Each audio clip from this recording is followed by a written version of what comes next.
প্ৰিয় বন্ধু বান্ধৱীসকল, ইয়াৰ অহৰৰ গছ, ভাং গছ। চাওক, আমি প্ৰত্যেকে সাধাৰণতে আম, কঁঠাল, জাম, লেটেকু, নাৰিকল, কৰ্দৈ, তামোল ঠিক এনেকুৱা বিভিন্ন ধৰণৰ খোৱা ফলবোৰৰ গছহে প্ৰত্যেকেই চিনি পাওঁ। যিহেতু আমি গাঁৱৰ মানুহ, আমাৰ গাঁৱত বিভিন্ন গছ গছনিৰে ভৰপূৰ, বিভিন্ন প্ৰজাতিৰ গছ গছনিৰে ভৰি আছে।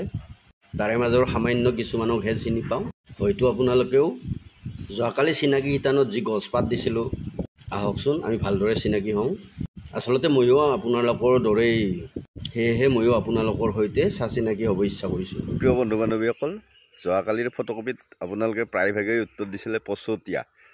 আজি মই এই পচতীয়াৰ তলত এয়া চাওকচোন, এয়া পচতীয়া। কিছুসংখ্যকে ভাঙৰ গছ বুলিও কৈছিলে। মই ভাঙৰ গছো দেখাম আপোনালোকক আৰু মোৰ উত্তৰৰ গছডালো দেখাম। চাওকচোন আৰু এবাৰ। উত্তৰ মানে চিনাকি ফটোৰ কথা কৈছোঁ মই, যোৱাকালি দিয়া। নিশ্চয়কৈ আজি হয়তো ভালদৰে ধৰিব পাৰিছে পচতীয়া গছৰ পাত কেনেকুৱা আৰু পচতীয়া গছডাল কেনেকুৱা।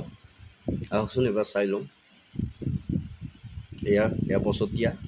ইয়াৰে কোমল আগবোৰ খাবও পাৰি, কিছু তিতা তিতা লাগে। যোৱাকালি কিছুমানে ভাং গছৰ পাত বুলিও সুধিছিলে, পাত নেকি বুলি। আচলতে ভাং গছৰ পাত নাছিলে, এয়াহে ভাং গছৰ পাত, এয়াহে ভাং গছ।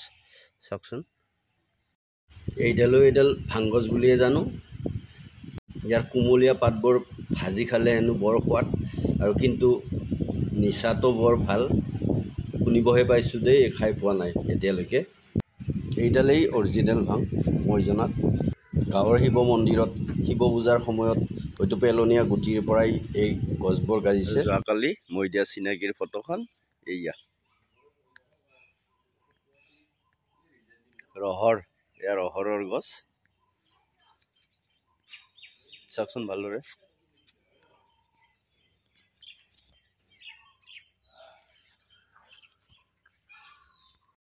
যোৱাকালি আপোনালোকে উত্তৰ দিয়া আৰু চিনাকি শিতানত দিয়া ফটোকপিৰ সৈতে আপোনালোকক চিনাকি কৰাই দিলোঁ।